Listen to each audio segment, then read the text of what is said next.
Hello and welcome back to Story Mode, the podcast where I grab people from across the nerdy multiverse and talk to them about anything and everything I find interesting. I botched that opening. Today's guest is James from Stuff We Play. And what's your Pokemon channel's name again? Master Trainer. That's a new project. It's a side project. And Master Trainer. How you doing, man? I'm doing good, actually. I'm doing really good. How about you? I'm okay. I'm a little tired. It got really hot. It got really hot down here this week. Yeah. Like just ridiculously hot. And then we had to work out in the field. And like before I was doing this, I was chopping down trees with a chainsaw. So, you know, a little harder work never killed anyone. Just a bit of hard work, yeah. Yeah. Little. I don't know, but yeah, other than that, I'm doing pretty good. We're gonna have a great podcast here, I'd assume. I mean, absolutely. we had a lot of fun shooting the old bird there. Yeah, but yeah, literally pre-podcast, that was what, half an hour, 45 minutes? Yeah, about that. I'd say about that. Oh yeah, it's always great. But yeah, I mean, I guess we're gonna start out where I usually start out, which is like for YouTubers, anyways. Like, how did you get into it? What was the driving force behind you wanting to, have that bravado of I'm gonna go make a YouTube channel? So the weirdest thing before I was doing any of this, back around 2012, 2013, I actually started a Let's Play channel, which has been dead for years, with my buddy Colin. And I think the driving force for that was just because we enjoyed watching Chugga Conroy. And we were like, oh, we could do that too. We can be big Let's Players as well. And we did like 2 series, and that was it. So how this one came along was, okay, so this is a story I'm not sure if I told before, and it's okay if I swear a little bit. Sweet. So I was in high school. I was kind of deciding where I wanted to go. Originally, before I decided to go and get into writing and film, I was actually going to be a music performance major because I had been a classically trained cellist and whatnot. But as a side project, like, you know what, let's try to make like a game show or something with almost zero camera experience, almost zero editing experience, and we were going to call it Shit James Makes Us Play, where I literally would get my friends together and they'd play horrible games, usually Wii games we found in the $1 bin at GameStop. I mean, because I was living in Texas at the time. And whoever won would get like some free Taco Bell or whatever. And that never happened, but I still had the idea, and eventually I was like, all right, well, I shouldn't have a YouTube channel with the word shit in the title because, what if a kid stumbles upon it? That's horrible. I have a niece and nephews. So I'm like, well, it's Stuff James Makes Us Play. And I was like, no. That's way too long. It doesn't run off the tongue. And like, so it's Stuff We Play. And originally I was just ripping off the Game Chasers with that. And then I just started doing like reviews and documentaries and whatnot. Now I'd really say it's more of a historical documentary, buying guide, game analysis channel. And then it just kind of spiraled out from there, is what you're saying? Like, yeah, like the current big series on there is called The Art of Failure, which is a super in-depth documentary series with me going back and taking a look at games, or I guess an upcoming episode, I don't want to spoil too much about a console that were huge critical and commercial flops, and not so much chronicling them, but getting the stories of those behind them. Because and anyone can go and give their opinion about a game or something, and that's fine. That's the beauty of the internet. But you don't often see actual developers interviewed like that and really kind of openly talking about projects that even they acknowledge just didn't do well. Well, like, I feel like that's the best. And a lot of people have challenged me on this, and I don't think I've ever explained it quite right. But like, I always say that video games are the most documented history, but not in terms of like behind the scenes, like Moneyball or like Console Wars, but like in terms of I can go back and I can go play Pitfall on the Atari 2600. And then I can play Super Mario Brothers on the NES and see the comparisons between the two and like how one influenced the other. Then you can go in and you can even go from Super Mario Brothers to like what's a game today that's I mean, I guess Mario Odyssey, but like or Mario Odyssey, or what's an indie one? What's the one that everyone's talking about? Hat in Time. okay, sure, we'll go Sure. with that one. But like, you know, but you can see that progression throughout the generations and all this interesting stuff. But like, the stories behind these games are so fascinating, and I'm sure me and you know, like, I have my own series I'm working on. I have a couple episodes I've kind of dived into, but like the stories you can discover are so just amazing, you know. And maybe there's not a lot of people interested in them, but when we come and stumble across them, we're like, holy crap. Well, exactly, and that's the thing as well, because the wonderful thing about YouTube is I've definitely, you know, at some point I think everyone's like, oh, is this going to become my thing or whatnot?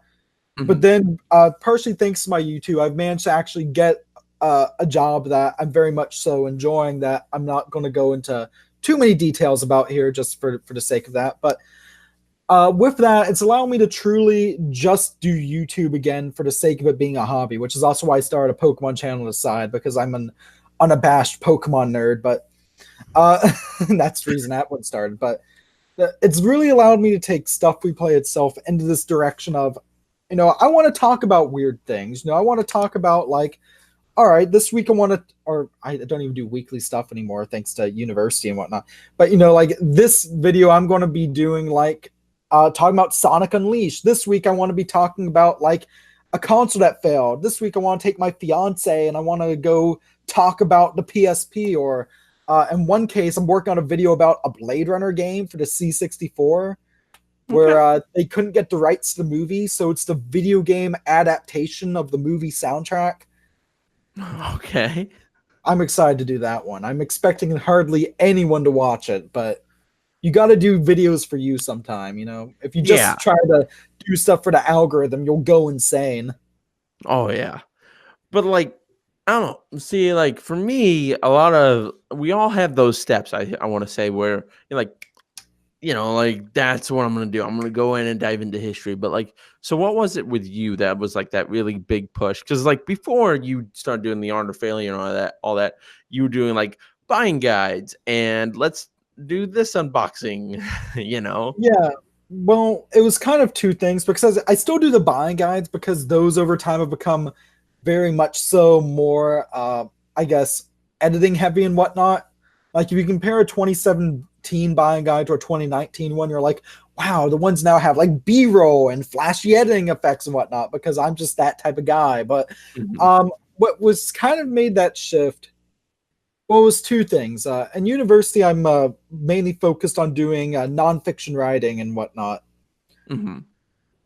So, of course, as I was studying and honing my skills in that more and more, I was like, well, how can I do more in that? So I decided.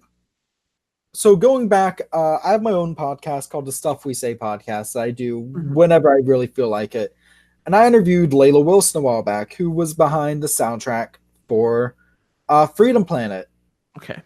And long story short, she was acquaintances with Simon Tomley, who was one of the minds behind Sonic Mania. And before that, we're talking about a guy who literally ported Sonic 1 to the Game Boy Advance running at full speed and whatnot, and then just because he could, ported that to the DS. So amazing dude. I was like, well, I want to do a video on him, and I did. I did a brief, like 15-minute long doc on pretty much his career and whatnot, and that was great. And I loved being able to interview him and whatnot. But now I was like, okay, I want to do more of that, because people are enjoying this. It didn't blow up, but it got a good amount of views for my channel, and I felt good making this. So what else can I do? I was like, all right, well, let's try something on. Instead of focusing on a person, let's focus on a game. Instead of focusing on like games people love, what are some games people really despise? Oh. And obviously Mighty Number 9 came of this. Yeah, Mighty Number 9 was a personal one, because like I even say in the intro to that, it's like, yeah, one summer I literally power washed fences in Texas just so I could back $100 that Kickstarter campaign. Which for those up here in Canada, since I'm in Canada now, I'm guessing that's like, I don't know, like 130 or something dollars, but it was a lot of money, especially at 15, you know? Yeah, but you could have gotten a part-time job and had more than that at the end of the week. Well, all right, true, but it was summer and I was a dumb kid, and also, you know, as I said, I was still convinced I was going to be going to music performance route, so I was like, you know, okay, whatever time I'm not spending doing this, I should probably be, you know, working on composing or practicing or something. And then for personal reasons, I ultimately just didn't go that route. Yeah, okay. So then, like, now the series you're doing is called The Art of Failure. Yes. And we talked about Mighty Number 9 before, and we just talked about it again. Any, like, is there any plans to go above this, past this first season? Or is this going to be like one and done? Like, because you have Superman 64 in Yes. that in the intro, and one thing I've tried to do is I've reached out to the people or tried to find the people involved in Superman 64, mainly because I'm kind of vindictive. And when I bought that thing at 10 years old, I wanted to give them a piece of my mind now, but you know, that's neither here nor there. I am doing a Superman 64 one. It'll probably be the shortest one, only clocking about 20 minutes. Because I did get one of the designers on there to do a brief interview on it. Oh, so, a brief. How brief? I say brief, but it was actually quite an extensive interview, but we could only do it over email. Oh, I got you. That's like the worst part is when they're like, "Okay, we'll do it over email." I'm like, "Man, it's But so it's much better better than to like nothing, talk." right? Yeah, it's Could better you than nothing. Mighty Number 9? It's better. In this case, it's legitimately better than nothing. So I'm planning on doing it where with Mighty Number 9, the main with that was 90% Ben Judd interview, and then any of the Inafune quotes and whatnot were either translated excerpts or press releases that I had voice acted by the wonderful That Trav guy. So what the plan for the Superman 64 one is, like I did with Chris Sen and the Sonic Boom one. I'm going to get the email responses voice acted, and I'm going to fill in the gaps with press releases, and then through just kind of general word of mouth, but not say anything exact. You know, kind of phrase as you know, existing story pieces point that this is what happened. Okay. I'm interested in that. Like, Superman 64 is one that I'm like I said, I'm very interested in. I bought it for $6 when I was 10.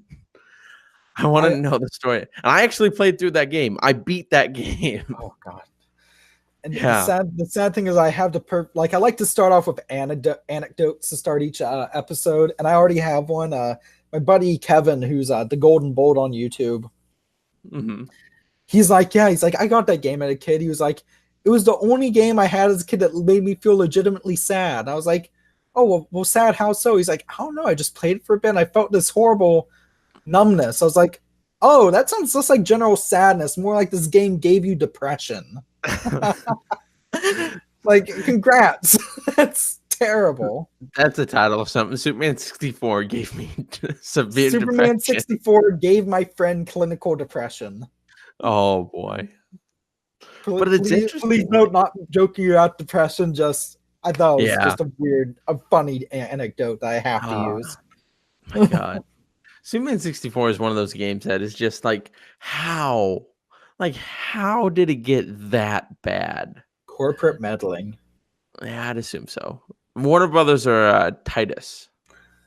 Warner Brothers. Titus is actually an interesting company since I don't know that when I looked into them, it was actually kind of heartwarming because it started literally with two brothers in France selling Commodore 64 games to their friends, and I was like, okay, that's actually kind of cute.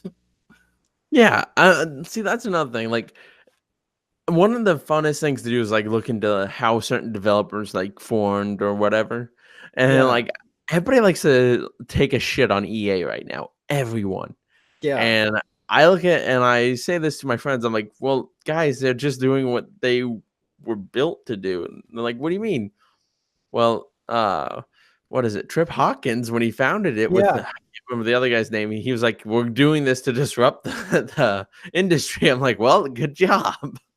Trip Hawkins is such a neat guy as well because again, like after reading Console Wars and whatnot, like, and seeing how he was just kind of this, I guess, is boisterous kind of word I want to use to describe him. Like, I guess bold, I think, would be a better. yeah, like this really bold, commanding personality who, I think it's no wonder that after EA, he did try to 3DO of all things, a console that, even though it was a terrible failure in itself, was had an incredibly interesting, bold idea behind it, which is let's make game consoles like DVD players and standardize them and whatnot.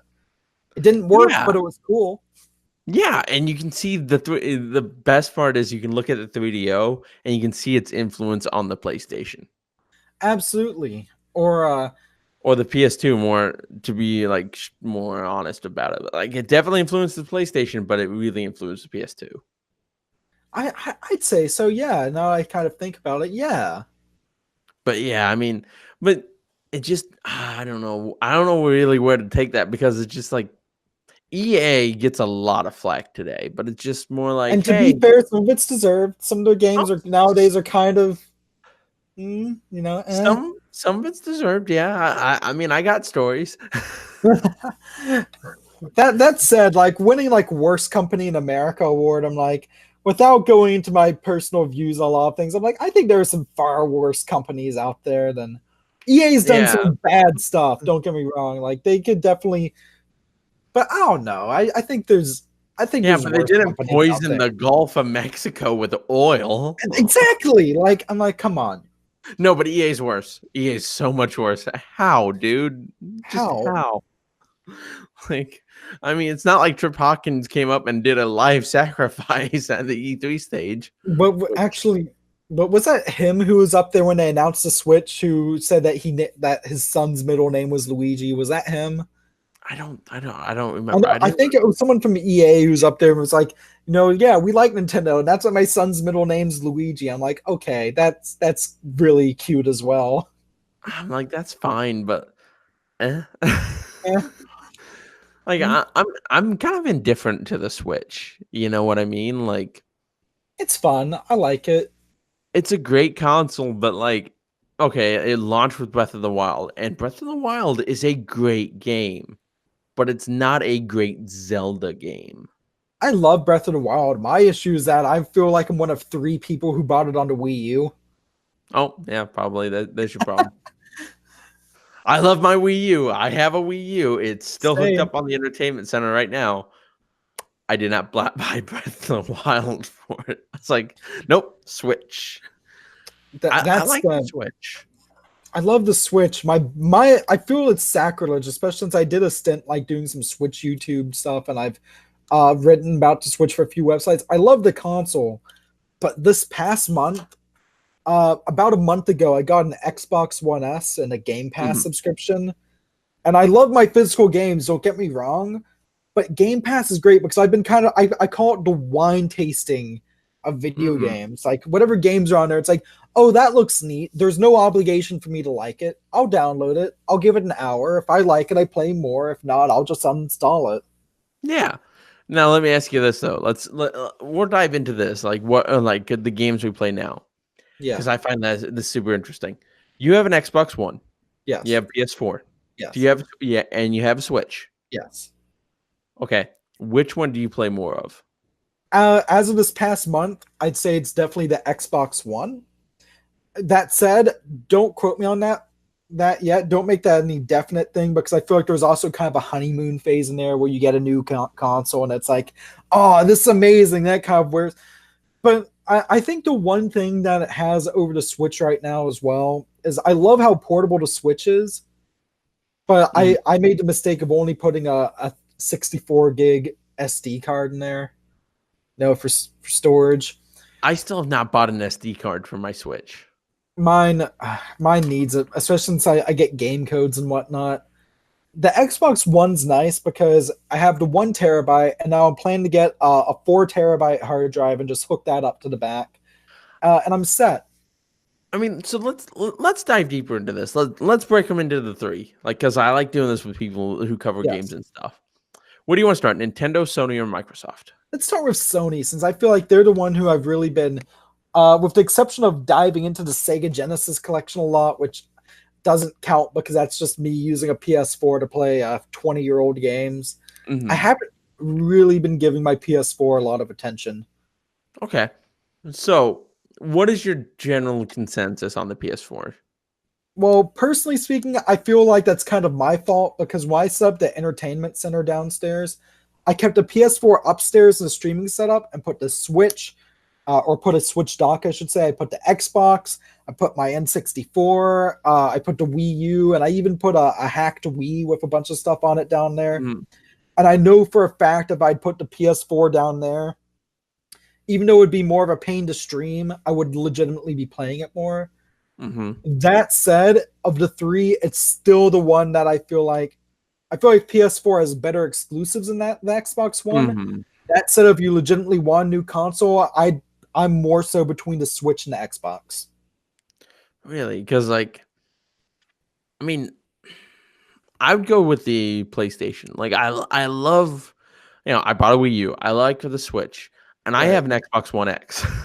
So I couldn't recommend a One X unless you're really into 4K gaming. I bought a 4K TV, so you're set, right? Yeah, I'm set. I'm good. But and honestly, if I didn't have all those GameStop points, I wouldn't have bought an Xbox One X. That being said, I think the PS4 is just an overall better console. I think Xbox has I shouldn't say that. Xbox used to have a better UI. The Xbox One UI.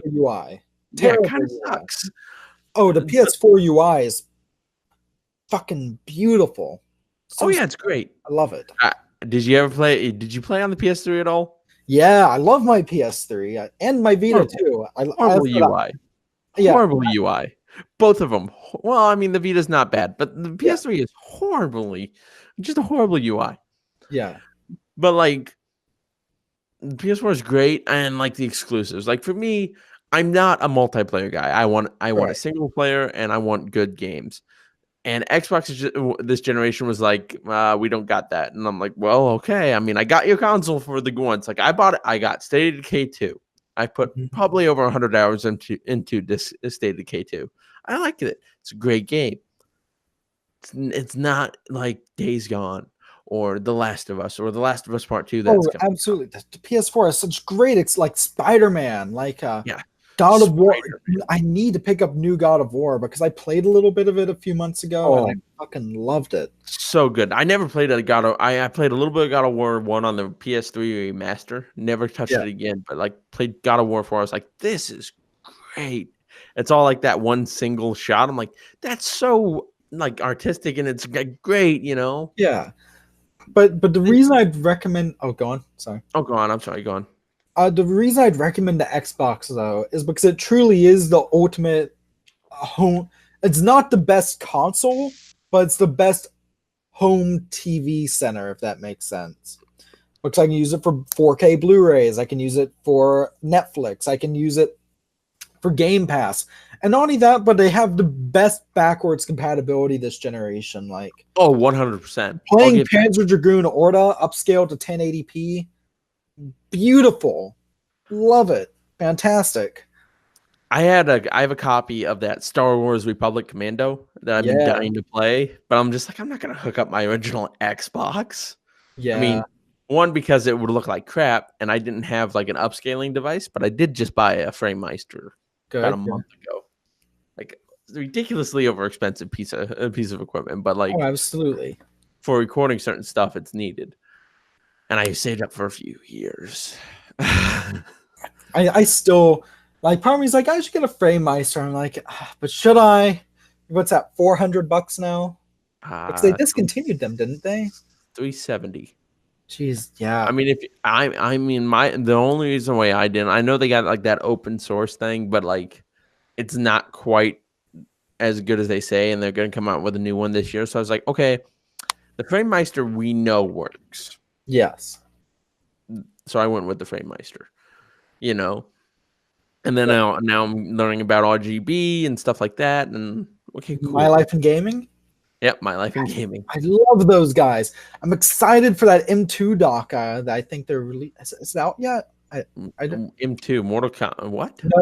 No, M2, who they've done like a bunch of Sega ports and whatnot over the years. They did all the really great 3DS Sega ports and whatnot. Oh, okay. So they actually went to Japan. They've done this full feature-length documentary on them. Yikes. So I'm really excited for that, if only because I just think they have some incredible quality content. Oh yeah, they do some great work. Like I'm not subscribed to them, but like I'll check in every couple months. I'm like, what's new here? Yeah. And so I am also looking into getting like that GameCube upscaler thing. Yeah, the GCHD. Yeah, but I hooked the GameCube up through the FrameMeister when I first got. I'm like, this looks like 1,000 times better. What the hell? And that was just S video. I don't have like that component and composite. It's okay. Nobody got it. That's why it's so expensive. The component cable. Yeah, I looked at one on eBay a couple weeks back, and it was only at $91 for like, and it was like a 3-hour time, like left. I was like, should I get that? I mean, I just got the FrameMeister. That said, I think we're in a really good time for new game solutions. Like there's a local game store near me that I always rep because it's run by some fantastic folks called Epic Games in Victoria. And I went another day and I didn't know that Hyperkin of all people was now selling just standard like RCA AV adapters for the TurboGrafx for like $20 each. Oh, really? I don't have. I've never played the TurboGrafx, but like, yeah, that'd be great. And I mean, it's just like standard composite video, but since the TurboGrafx natively, when you get it just out of the box, can do nothing more than RF, that's still an improvement. Oh yeah, I mean, don't you gotta like mod it then to get anything more? No, it can natively do like I think it can natively do like up to RGB. You just need to use this weird connector on the back. And unless you buy like these pre-made adapters, you have to attach a cable to like certain pins on the back expansion port. Ooh. It's a very weird thing. It's deeply concerning. Yeah, because like me, I'm one of those guys. I'm like, I don't want to mess up this console, even though it's like, I don't know, like something you can go like the Dreamcast when I bought it was $25, and they're like, you can mod it super easily. I'm like, no. I miss game prices like that. Like, oh, I lucked into it when I started like really collecting after I got out of high school, and about a couple years out of high school, everybody was just like, I'm done. I'm selling all my stuff, and I'm like, oh great, so I can get the pick of the litter for like $10. I mean, I bought so many games. Like what is it? Like behind me on that Super Nintendo thing, there's Chrono Trigger I got for like $90, and it was going for like, what is it now? It's over $100 now. Yeah. Well over. I'd say the best deal I got, because the thing is, I've really, with the exception of a few games I'm looking out for still, like obviously I'm hoping to someday find Panzer Dragoon Saga at a price that doesn't break the bank. Yeah. My most wanted game is probably Magi-Uo on the Super Famicom, which is pretty much just it feels like a Genesis Castlevania game, but it's for the Super Nintendo, but only in Japan, and it's like a $500 game. Ooh. I know. But with the exception of like, I've really slowed down with collecting. Me too. Because like I've gotten to stuff I remember the best deal I ever got was Evo Search for Eden on SNES. It's pretty much like Spore. It's like a $250 game. I found it for literally $50 like about 5 or 6 years ago now. Oh, that's not bad. Yeah, like, and even at the time, that was the most expensive SNES game I'd bought, and actually to this day, it's still the most. I really haven't bought a lot of SNES stuff. Well, but I try not to spend as much. I try to spend as little as possible whenever I go out and try and buy games. Like I got Persona. Like I love Persona 4. Persona 4 is like great. Persona 5 is amazing. I love P5 so much. So good. So good. I didn't see it coming. No, you never see it coming. Oh boy. Anyways, someone was selling Revelations Persona for the PS1 and Persona 2, and they wanted $100. I was like, amazing. Sold. You know? And that was just a few months back. But like for some reason around this area in particular, anybody who has like a rare game is like, I just want to get rid of it. And I'm like, okay. Man, Like, where are you at? I need some of those deals. I'm in the great state of Nebraska. Oh, ooh, I've never been, so maybe I'll have to check it out next time in the States. Yeah, you gotta head south. Yeah. I mean, I am. At the making of this, I'm heading south for Retropalooza Houston in Texas next month. So that should be fun. Really? Yeah. I didn't know that was right. I didn't know that was going. Part of me wants to go to like PAX. I'd love to Experience go to that. PAX. Yeah, I need to but go one of these years. yeah, hey, if you pass through Omaha, we can meet up. We could, but yeah, but oh my god, like for some reason, and it's the same thing with video equipment. We'll steer this back into the YouTube topic a little bit. yes, But like everybody's like selling their stuff on like video equipment. The only piece of equipment here that I've bought new is my Scarlett 2i2.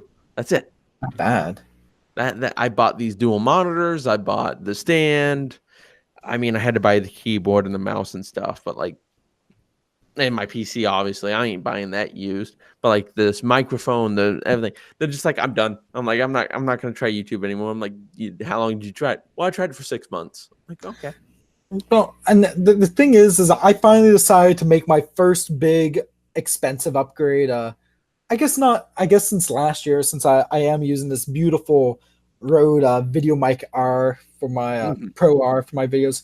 I bought on sale for recently a Manfrotto. What is it? I forget the exact brand. Yeah, but the tripod. I forget which brand tripod. Which one of theirs? But it's this really beautiful Manfrotto tripod that folds up so small that I can literally just toss it into my backpack when I travel, and I love it. It's so good. Oh, that's not bad. It wasn't a cheap tripod, but I didn't want a cheap tripod. I want one that I can thoroughly abuse and have it still working in 5 years. Yeah, did a fluid head?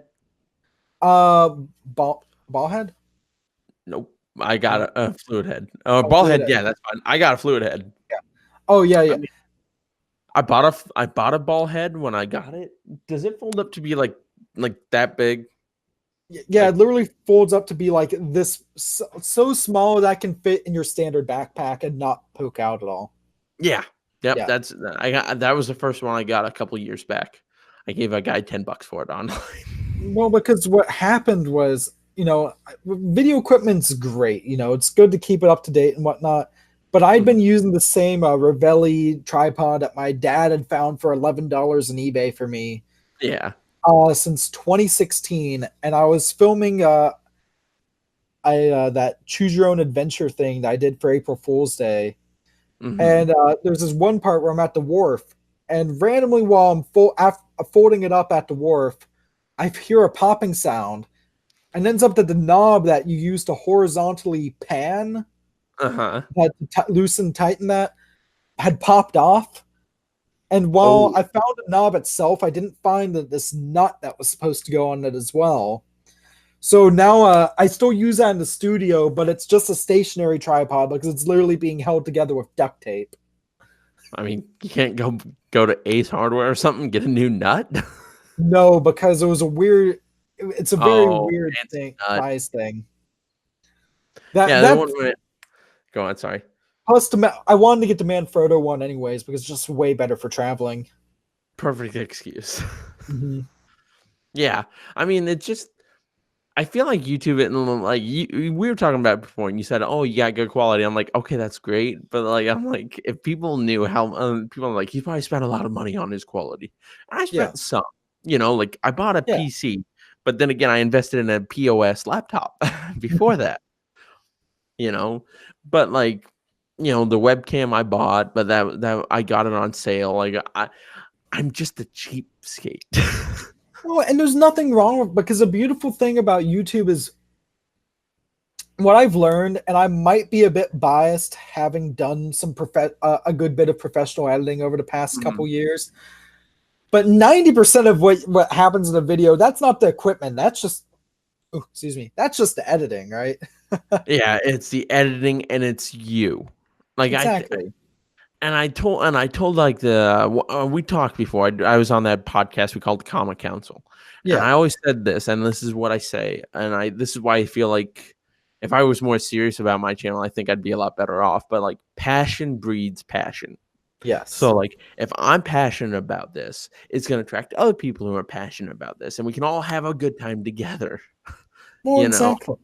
Well, and what I think a lot of people realize is it's like one of the best things about YouTube is the community. And I've said this, like, I remember mentioning this when I did my Comic Con panel last month, and I've mentioned it before, but there's so much negativity on YouTube that if you are not only passionate but are putting out positive content, if you're really talking about stuff that you're passionate about and that you love talking about, people will realize it, and you'll not only get more people watching, but you'll get people who want to collab or even just chat, and from there you'll make legitimate friends through this. And it's because legitimately some of my closest friends now I would have never met had I not made videos talking about Sonic the Hedgehog or old video game consoles on YouTube. I still think you're sick in the head for that.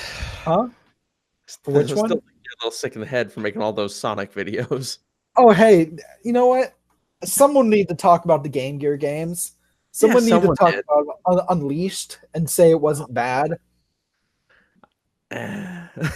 So, you know what? At least I'm not talking. At least I'm not making like horrible erotic Sonic fan art. Yeah, that's weird. That's so weird. It's but okay. like, The fan fiction's worse. I know. You I've can had to just read like that. that's the worst part is like any fandom is it can go really good, and even the most child friendly fandom. Have you looked Yes. at any? I don't know how you feel about, but you remember the show Danny Phantom? Yeah. Oh no. Look, any fan art or fan fiction, I'm like, Jesus. The worst thing is when people are like, of course, doing the Pokemon channel to side. I've seen some stuff involving Pokemon like Gardevoir or Oh, Lopunny, where I'm like, look, I get it. They're very humanoid, feminine-looking Pokemon, but they're Pokemon. As far as I'm concerned, you're drawing lewds of the family dog. oh. The Pokemon community is so messed up. But There's some good folks there too. There's some really good folks in there good though. folks, but you gotta really dig for them. Yeah, that said, like if you look, I'd say like the best corners of it are definitely like the fan game makers though, or like the ROM hackers. And any community, those typically actually have some really awesome people in them. Yeah, let me ask you this then. You have some experience. We're getting a little bit back on topic. You are a professional editor, Yes. and and you're a YouTuber. Yes. What is your like? There's this whole big battle going on right now, and it's been going on for the last couple of years. Is like YouTube is going to kill the big guys now. What's your opinion on that? I don't think YouTube's going to kill it. I think it's going to evolve. And if it's not YouTube, it's going to be some other service that's going to, because I think we're seeing a shift. Because originally people thought, oh, it's going to be streaming in general. It's going to be like YouTube. It's going to be, but now there's so many streaming services that streaming has essentially become the next cable. The Yeah. way I see it is that as YouTube's gone on, we're getting more and more channels with great content. And so the reason I can say it can coexist is because there's so many talented editors, songwriters, actors, storytellers, documentarians who are on YouTube who I feel like can use this to kind of springboard their career. As I said, it's like with my own channel. Not only is this thing with my own main channel, I should say, this thing that I love to do and create, but by making a consistently high quality content, it can double as a sort of living portfolio as well. And I feel like as time goes on, more and more people are going to be doing that. And who knows, maybe in the future, if YouTube manages to fix some of their copyright stuff and whatnot, it can actually, become a true big player in that industry. Yeah, I feel. Oh, go on. Sorry. Oh, and then one final thing. I'm not sure where to fit this in here, so I'm just going to say it now. But personally speaking, I actually watch more YouTube than I do like traditionally made shows or movies. Yeah, me too. And I think it's how much of that do you think is just the convenience of it? Like, I want to hear some guy talk about Castlevania, and Well, type in Castlevania on YouTube, and there's like 12,000 results. So I feel like there's also like a quality problem where like there are like there's good and there's bad, but then like there's no like vector of like, oh, this is a good video and this is a bad video. They all just kind of mix together, for sure. And as I think part of that as well is, I don't know. I don't know how we'd go about that, because part of me is like, oh, then, I want likes and dislikes to be valued more. But then, well, what happens if someone gets, pisses someone off and gets a video that's legitimately well made, dislike bombed? Yeah. There's no good way to do it. It just, I mean, I guess what they're doing now is the best way they can do it, but it just, I don't know. I'm also kind of worried, like the copyright thing. Like me and a friend, we did a conversation on the Jedi game or the Fallen Order, and legitimately copyright strike right away. And it's like that. There's an issue with that, and the issue as well is that they're letting anyone who wants to essentially, make these claims or whatnot.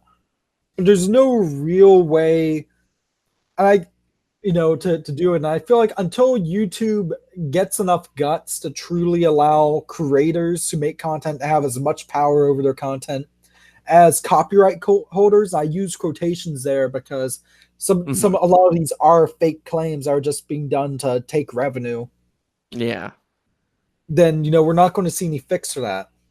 But it should be like I feel like it could just be a simple algorithm to be like, oh, okay, we can see that this guy provided voiceover this footage or this piece of music or whatever. So he's obviously adding to the content. So therefore, he does fall within the guise of fair use. I'm not sure how you do it with an algorithm though. Like, as the issue is, we need real people to truly do something like this. Yeah. But the issue is so much content is uploaded to YouTube every second.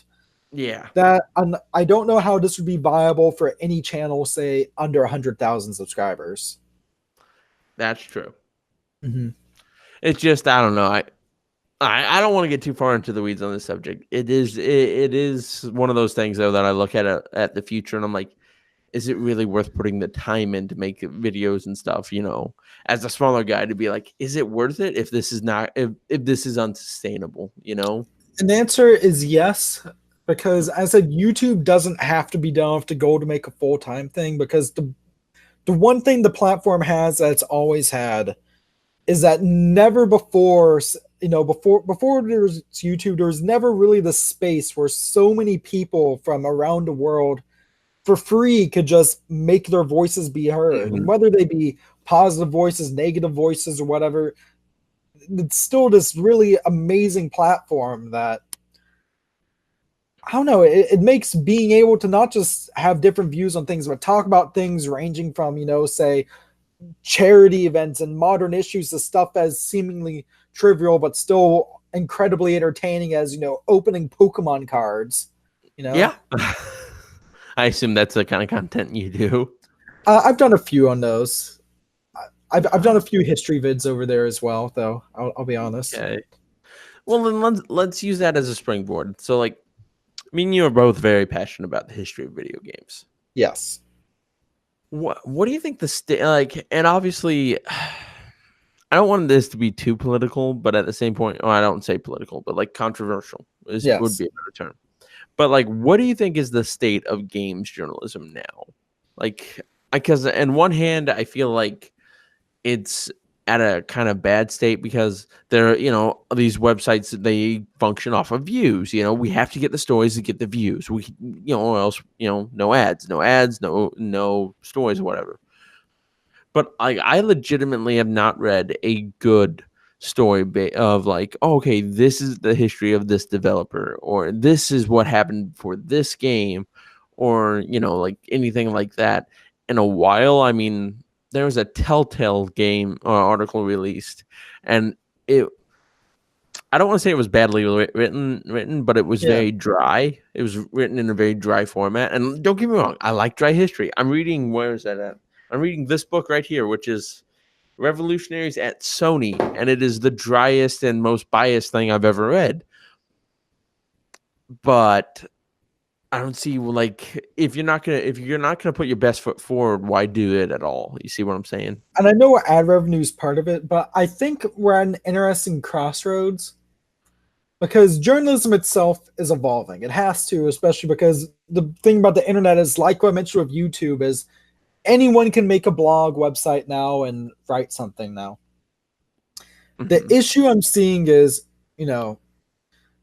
because of that, I feel like more than ever before, any sort of traditional journalistic website needs to hold himself to as high a standard as possible, which is why stuff like the IGN plagiarism case from last year, whatnot, kind of hurt, especially as myself, for someone who's not only studied writing, journalism, but has actually written for websites and whatnot.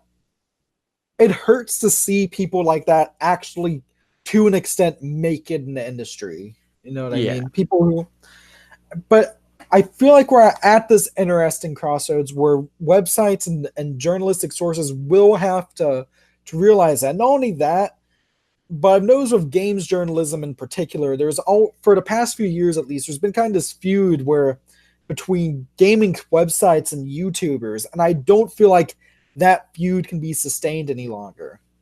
Yeah, I agree with you, but like we're getting into the Philip Mewson thing again. Yes. Like that did a lot of damage between the whole relationships between YouTubers and like the IGNs and GameSpots. Absolutely. Because here's Philip Mewson, who was a YouTuber, and now they brought him in. And now, it kind of bit him in the butt. But like then there's other guys that do some great work that I could be like, yeah, why not? Why? And obviously I think like those guys that are doing it, they probably don't want to be like, I want to now go work for IGN. After I'm being successful on my own channel, why would I want to go work for IGN? Well, why doesn't IGN like tap him on the shoulder and be like, hey, we're IGN. How about we help give you access to X, Y, or Z, and then you produce a video for us, and like kind of like a collaboration effort, and you can put it on your channel and we put it up on our website, and maybe it's only exclusive for the website for like a week, but something like that. And I feel like that's good because what you're saying is we need collaboration. Yeah. Because collaboration, I think, in any form, doesn't matter if we're talking writers, journalistic sources like this, YouTubers. Collaboration, more often than not, is always a good thing. Not always a good thing, but collaboration is it's just a good idea, right? Yeah. Yeah, because at that point you have more people from different backgrounds working together, and you're kind of getting more takes. I think, hey, this might be kind of a controversial thing, but you know what I've really noticed a lack of just from browsing gaming news sites recently? Go ahead. When was the last time you read a really kind of traditional feature story? Like, not like on a press release, not like a review, not like an E3 coverage. I mean, like an actual, tracking of a developing story or a retrospective on a big story, or even kind of a dive into something, some real investigative journalistic feature. Like I would say that Telltale thing, but yeah, that's even kind of iffy. I mean, I'm reading one on Sucker Punch right now, but that one was that's old. Yeah, or I mean, I guess technically, and I don't mean like something book length. Like, I mean, if we're talking book length, The History of the Future by Blake Harris came out a few months ago, and I'm eagerly looking forward to reading that one since I loved Console Wars. Liked it. Great book. Yes. Actually, I lie. I have read the first couple chapters of that, but that was right after launch. So I pretty much need to start from the beginning again. Yeah. But like, and I think like I'm not going to say I'm qualified to talk about this because I'm not. I'm not a big writer. I haven't written for many big websites. I work for very small ones for experience, and I'll never do that again. Yes. I didn't think I was that good to begin with. But it takes a lot of work, and I think that's one thing. Like, why would if I was IGN, why would I invest? Why would I be like, hey, you, John, I'm going to pay you to go hunt down this story, which will probably include like, you're gonna have to stay in a hotel, you're gonna have to, food expenses, you're gonna have to travel expenses, all these expenses are gonna add up. It's gonna be thousands of dollars, but I'm gonna pay you to go over and stay with X developer to tell Y story, and I'm going. Oh, when I could just be like, hey, listen, there's this preview of this new game coming out. Why don't you write that up? And I minimize my risk. That gets clicks, and we go about our day. I think the reason is, it's going back to what I said about YouTube. You can't always just do something for clicks. Like, as I said, if I wanted to, I could just constantly do Pokemon channel, and those are Pokemon videos, and those would for sure get views and whatnot. But that's why I have a Pokemon channel. But see, here's the difference. It's you. That's your creative outlet. That's you don't rely on that for money. Where at an IGN or a GameSpot, they have to make money. They do have to make money, but that said, they don't exist. There's not. They don't even have to pay the expense. Like, what's stopping them from being like, here's some contacts, here's some Skype interviews, even just Skype interview, and try to get a bit of a feature story on that. I mean, I want to say time, but as I said, at some point, time, and the people don't want to do that. I don't want to call people lazy, but I don't feel like people like it's a lot of work. Like me and you can both agree. Oh, absolutely. Diving into a subject is a lot of work. It's 6 and like we're talking. I'm probably 60 hours into one of these things. Like my doc series was in the works for goodness, what 5 or 6 months before I even released the first thing about it. Yeah. So it's a lot of work, and maybe people just don't like. And if you ain't passionate about it, it ain't gonna see you through, But like, go on. Sorry, I keep interrupting you. No, I'm interrupting you. That's I'm sorry about that. But what I'm seeing is that the issue I have with I'm not going to name names, but a lot of gaming news sites, I feel like they aren't willing to do anything to define themselves, and they're wondering why YouTubers are getting so much more traction and whatnot.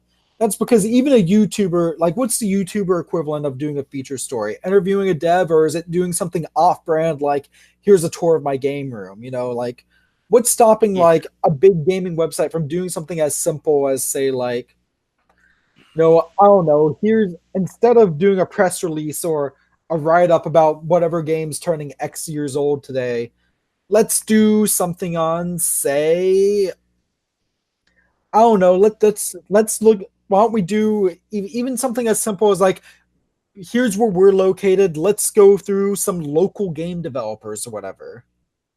True. Just, I'm not talking about something massive. When I say feature, it doesn't have to be massively deep either. It just needs to be something that's different, something that's interesting, something that you really can't fit in just a few pages. Mm-hmm. But obviously, as a not book length or whatever. But more than anything else, truly has something that will draw someone in. Yeah, like an unknown fact or story from behind X, Y, or Z. I understand, but I think it just comes down to the whole thing of like, I don't think those make money. And as sad as it is to say that, because I would kill, like, there's that what is it, the History of series over at GameSpot. Yeah, and they just took all those videos down. I don't know why, but I even tweeted at the guy who does the videos and nothing. He didn't tweet me back or nothing. But maybe, well, I don't know. But like, I feel like it just doesn't make money, and it's sad to say that, but it's true. Like those websites, they have to make money. They just have to. Or else they don't pay the authors, they don't pay the editors, they don't pay anyone, and then the site's done. Where for like YouTube is like, okay. Say like, like if you're an official YouTuber, that's your full-time job. You're making money at it. I made my video today, which probably takes me about 2 hours, Yeah. And it was me talking about Capcom buying Square Enix, Yeah. And I edited that up, posted it up. Now I have the rest of a 24-hour day to do something else. Now, whether that is email and correspondence, setting up a podcast, X, Y, or Z. But my money's already coming in, plus the backlog. Like, let's be, I'd be fascinated to look at the backlog, and see like the numbers on like the stories from like just like 2 months ago. See if those get any views. I bet no. That said, because all these gaming news sites run ads, right? Like any big news site, obviously runs ad. If they don't run ads, and is it the New York Times who you can actually pay for like to get ads off it or whatnot? Maybe, yeah. But yeah, or maybe it was. But what I'm thinking is that if you're really actually willing to push a story, then that's fine. Because if you already have the ads, I'm not saying give up that. If you can easily work this into a schedule, that's fine. Because you'll still have the press releases, you'll still have the reviews coming out. I'm not saying do a ton of these. I'm saying like I think an IGN, for example, could probably run one truly well done feature once a week. I think they do that once a month at IGN Unfiltered, where they do that podcast where they interview developers. Yeah, but I don't mean like a podcast. I mean like a true old fashioned feature. But then again, I might also just be a nostalgic idiot because that's how I got that was some of the first things I really started doing back when I was in high school. Yeah, but like I think it just comes down to like I was listening to another podcast from a guy that was at IGN, and he was saying how that Unfiltered doesn't really get views, right? And it makes me wonder, like, does it not get views because of the podcast? Because it's a podcast, or does it not get views based on the content? I feel like it's probably skews more towards the first of those, and also just because SEO, social media integration, tagging. Like, I don't know, so the weird thing about a lot of these big news websites is because they're big enough to drive views on their own, they kind of end up lacking a bit in the SEO department. Yeah, I mean, I can see it, but I'm also like, I think me and you are like a very small subsect of gamers are going to play a game and be like, I wonder what the story is behind this. Like, how did this come to my console? You know what I mean? But then I think like, even if it's like a small subsect, and then like it's an even smaller subsect that's going to be like, I'm going to go and I'm going to dig into this. You see? Yes. So like we're talking about a niche of a niche that's going to be interested in that. But then like, look at the gaming historian. He does videos where he dives deep into things, and they get 1 to 200,000 views. And it's like, well, he's doing it, and he's getting a lot of attention. Same thing with that Jason Schreier over at Polygon. Is he on Polygon? Can you hear me? I can hear you. Yeah, I can hear you. You're fine.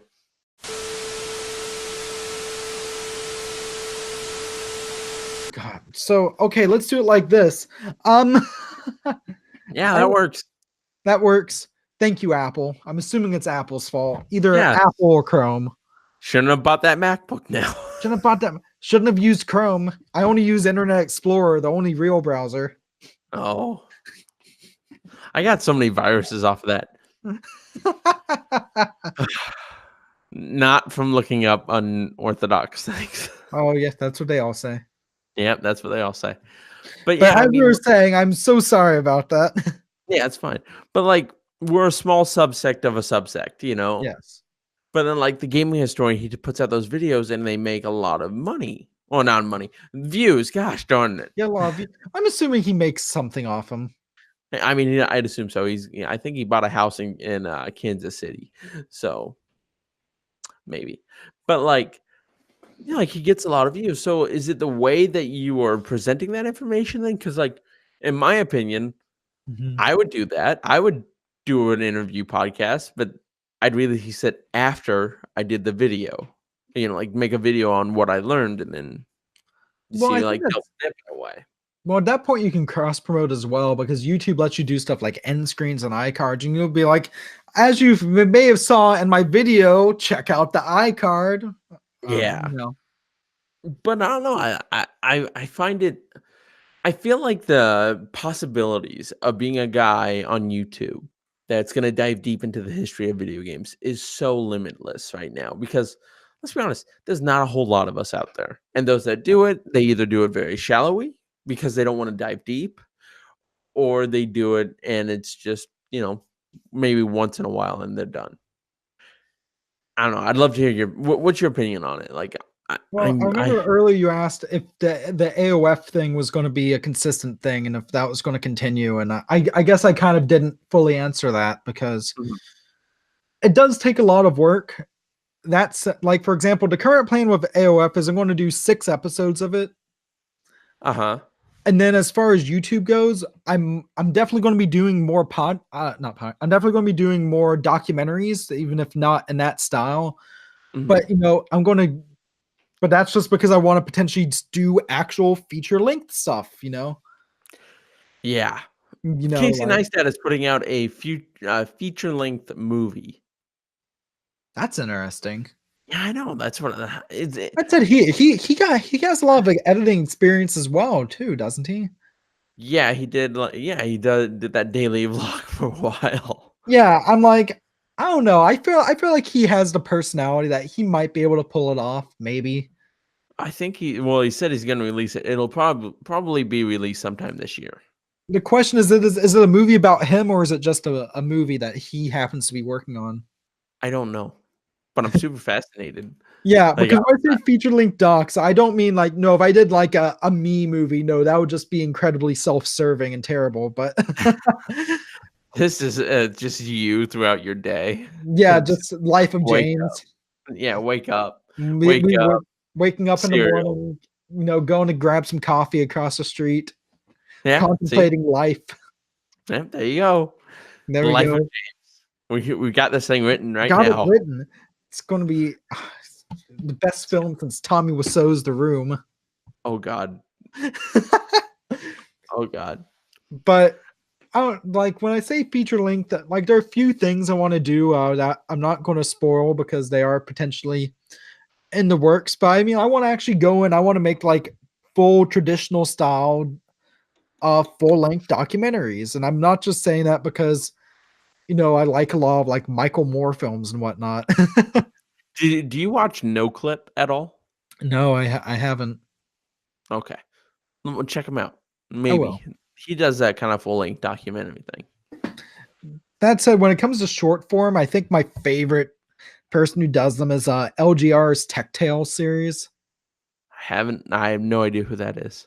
Lazy Game Reviews. They're so good. He does them on the most random tech things, but I love him. Like he did one last month on it was a story of how a couple years ago the IRS's tax systems failed because they were using computer code from the 60s that had been made for like mainframes.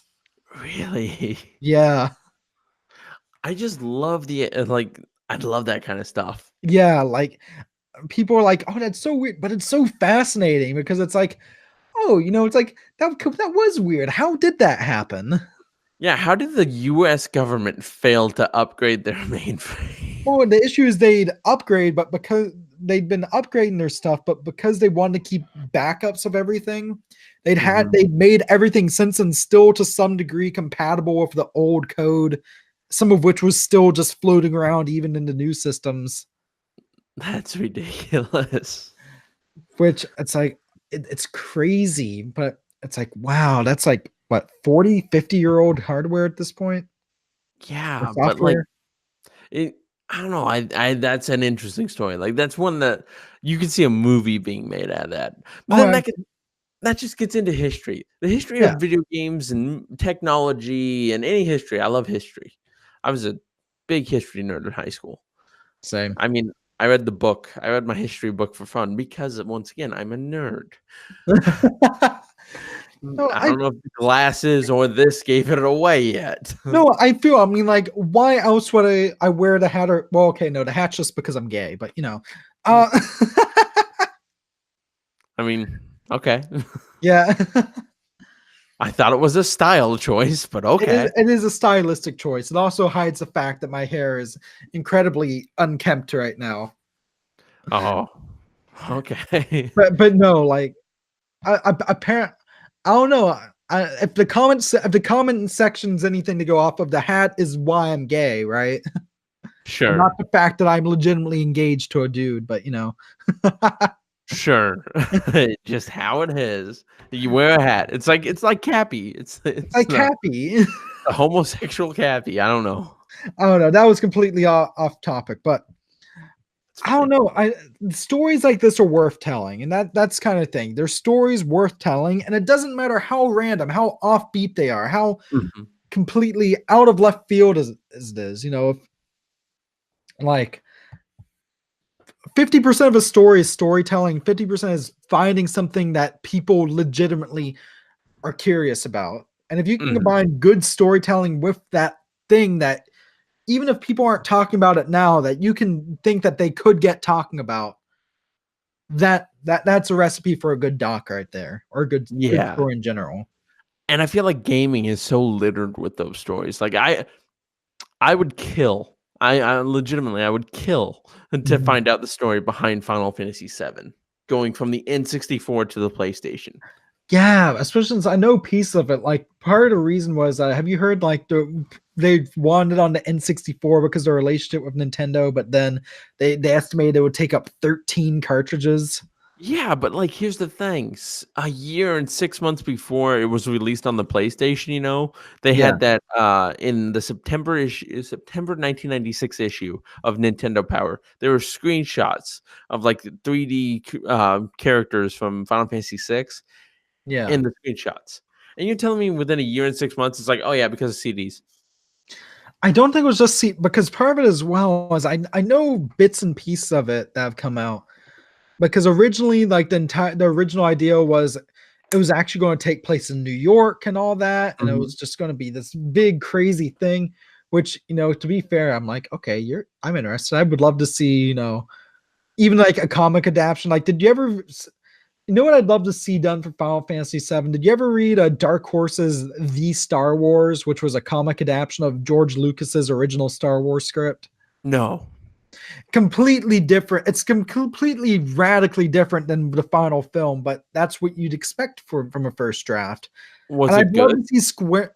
It was a really good read. Like it probably would not have made a good film, but it was a very interesting read. Okay. That wouldn't have made a good film. Great read. Yeah, well, I mean, so because just pacing wise, right? But I would love to see something like that done with Final Fantasy VII, where it's like, all right, give me Sephiroth in New York, the manga or whatever. Yeah, I think it'd be great. I think you could do a great story with that, like about what's happened, what changed in that time.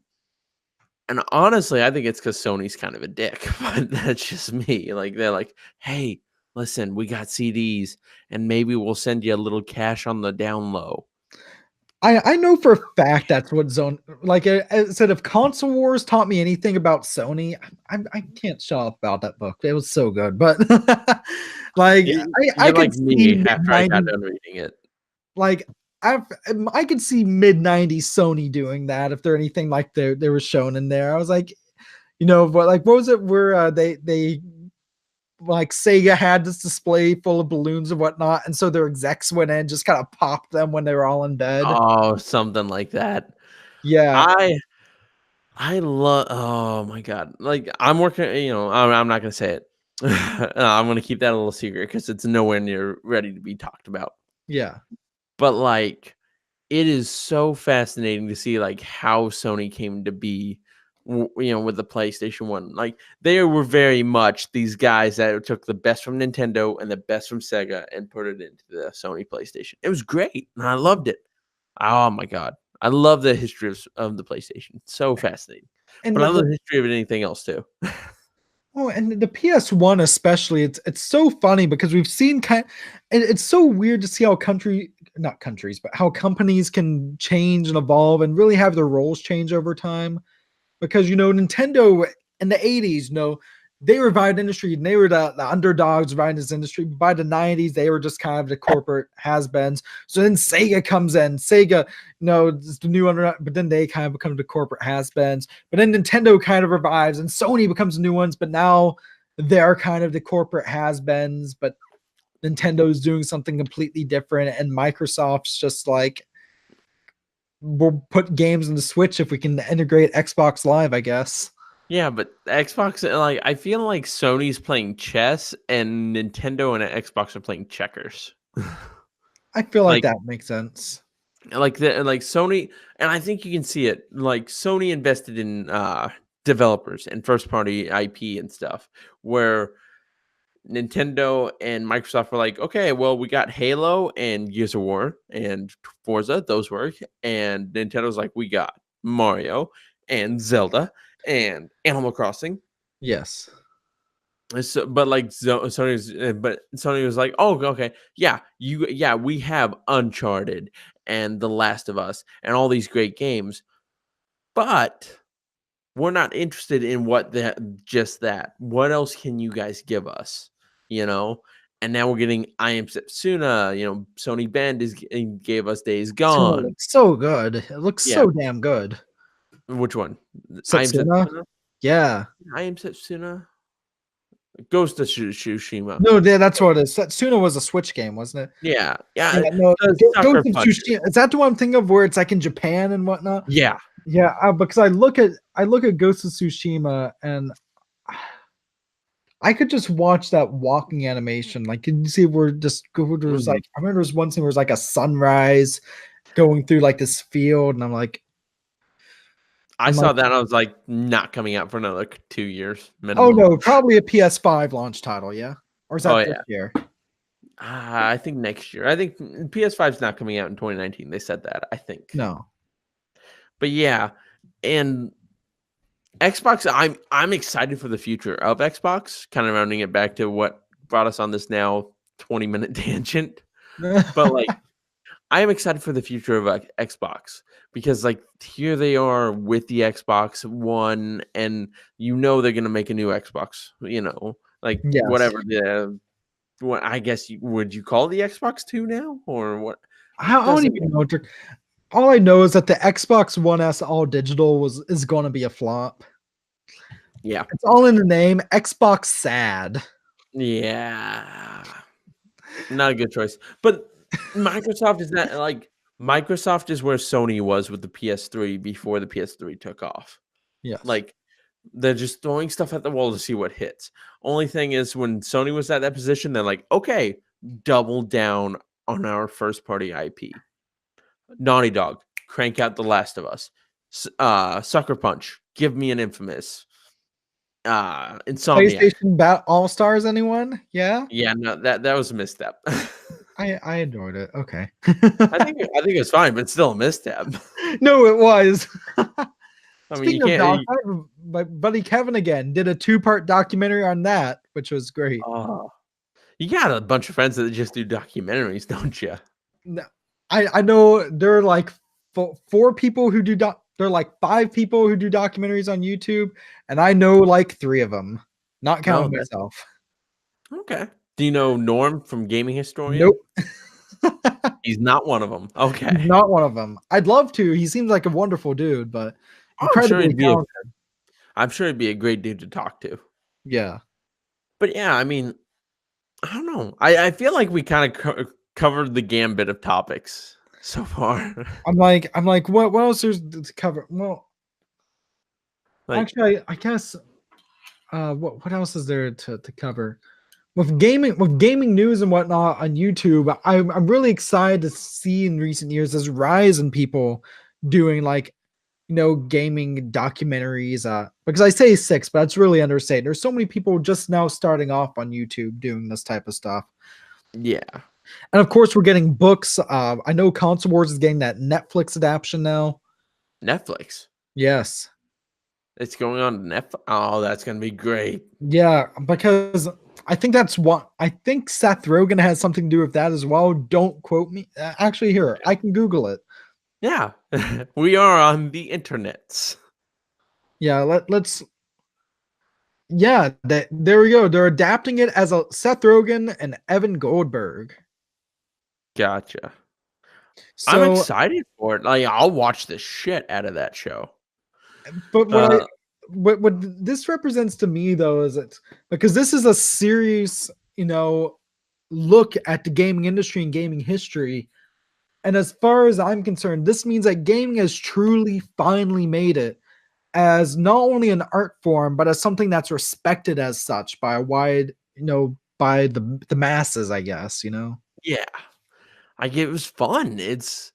Gaming is one of those things that I feel is the best art form because like it draws you in with gameplay and it makes you feel like you're part of it, but it can tell a much deeper and more impactful story. It can be more beautiful than a painting. It's like every version of art crammed into one Yes. and put out to the masses, and I love it. And it's interesting as well because a few months ago, I actually got to try out an HTC Vive tablet, Uh-huh. or not tablet, headset. My Uh-huh. university actually has a lab where they have stuff like that. So it's incredible. But uh, what's, you know, it's incredible to see how far VR's come, and it's immersive to a point where I'd say I wouldn't even consider VR video games anymore. I'd say like Yeah. games were like that next step up from like if a movie's a next step up from a stage play, a video game is that next step up from a movie. And Mhm. I wouldn't consider VR video games. I would consider VR that further next step from a video game. I can kind of see it. I just don't feel like the history or the future of VR is in gaming at all. I mean, Oh no, it's not, but it's definitely going to get a start there. oh yeah, it's going to be a part of it. Like I have no doubt that gaming is going to be a part of a VR. But like in terms of, like, oh, okay, I can now watch a movie on my VR headset. Like I have a PlayStation. You can see the PlayStation VR behind me. Yeah. I have not put that thing on since I bought it at launch. I shouldn't say that. I put it on like half a year ago, or over half a year, over 6 months ago. But like, that's it. I'm not interested in gaming in VR. I'm interested in like, hey, you can put that headset on and be in Rome. You can put that headset on and be in the front seat of a boxing arena. You can put that headset on and be under the ocean. Like look at all these great things that we're going to be able to do with VR. Absolutely. And as I said, gaming, don't get me wrong, there's some great VR games out and there's some great potential. 100%. But I think where VR is really going to begin to excel is as it gets more adoption both in film and in education. Yep, 100%. It's Which just makes me even more excited for it because I think that's wonderful. yeah. Yeah. Imagine how much easier it's going to be able to train a doctor to like do surgery when they can put on that headset and be in uh the room, the surgery. The What's it called? operating room. Operating room. Yeah, thank you. And to do that, I'm super curious as to see what the future is going to be for like education, mathematics. Like, have you read Ready Player One yet? No, I haven't. I haven't seen the movie either. Oh, okay. I This want is to not because Spielberg did it. Yeah, this is not much of a spoiler, but in Ready Player One, the school is like Yeah. huge, but like there's like a bunch of schools, and the classrooms are just people who have VR helmets. Yeah. And it's like they say, like they imply, I believe, if I remember correctly, like that one teacher is actually teaching a bunch of classes, but like they're just interacting in different ways. I'm Yeah. like, oh, that's great.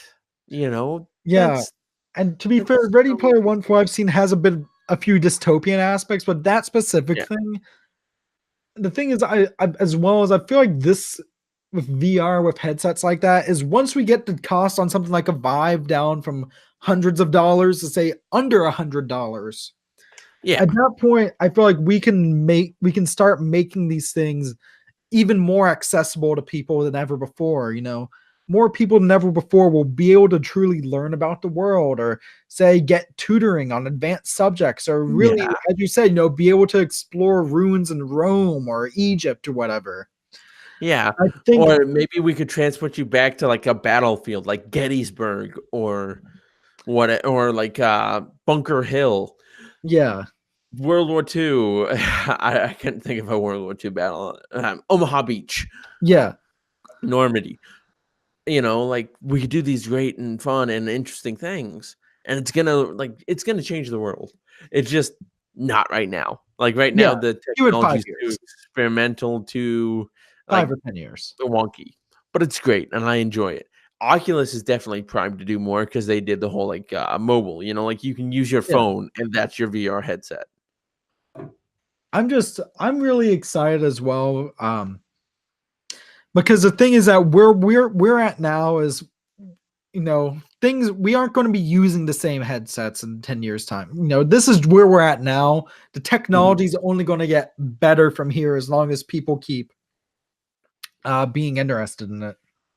I think Shuei Yoshida put it best when they were talking about like the PlayStation VR, when he said like we are viewing this as like the PlayStation 1. Like this is the first of many PlayStation VR headsets.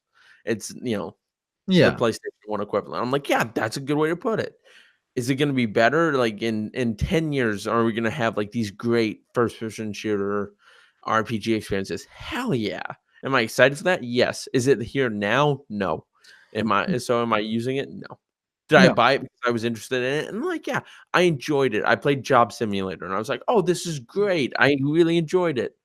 That said, VR right now does have one game that I'd consider a killer app, just because whenever I get a chance to play it, I am addicted to it like it's the next coming of Tetris.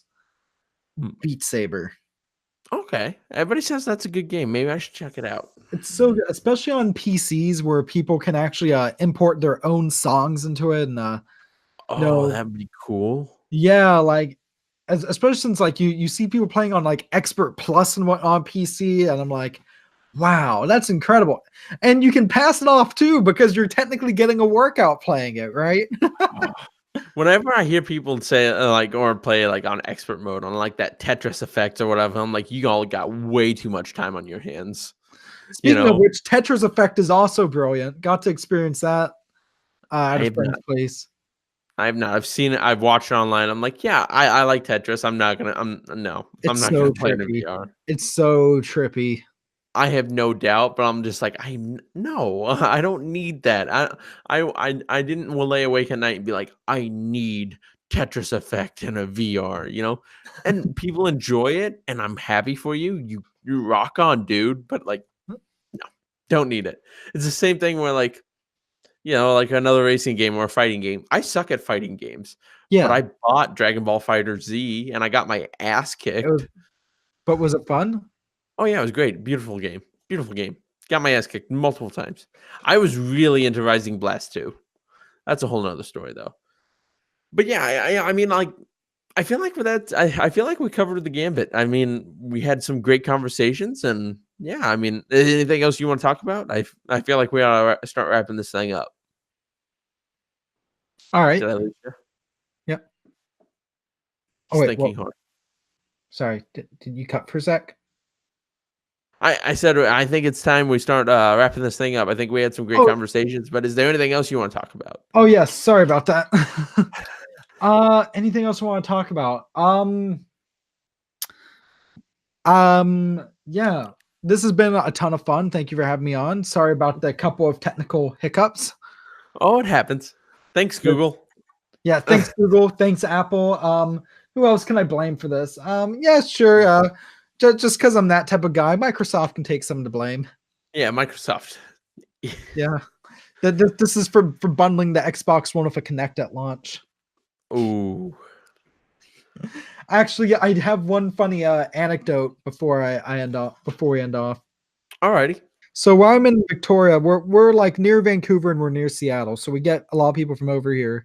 So in the game store, and this couples that, and then they're another shopkeeping. They're like, and the lady's like, "Oh yeah, my husband here is from Microsoft." She's like, "Oh, that's cool. What do you work on?" And he just kind of looks around like, "Oh crap, what do I get myself into?" He's like, "Yeah, he worked on the Kinect." Oh. And I'm like, look, it's not bad. It's not bad hardware. It just didn't do well. I mean, it's not bad hardware. It just sucked. I know, but he quite obviously looked a little, like He's deer in like, the headlights looks. Nice yeah. dude though. Very nice I dude. feel so bad for those guys. Like, because you can tell they wanted the Kinect to be something special. It's just the fact that the Wii was like, oh my God, this is cool. Look at this motion control. And then Sony was like, look at the motion control. And then Microsoft's like, let's do something different. Look at the motion control with no sticks. And then everybody's just like, we are so sick of the motion control. Yeah. But I think some people were scared as well because do you remember when we got like what was it, the Milo demo from Peter Molyneux? I'm like, that kind of terrified me. Oh, I'd love to talk to Peter Molyneux though. He's a character and a half. Absolutely. But anyways, thank you for joining me. I'm sure we'll probably have to do this again sometime. Absolutely, anytime. Alrighty, you can come back anytime. It's always open. Sweet. But yeah.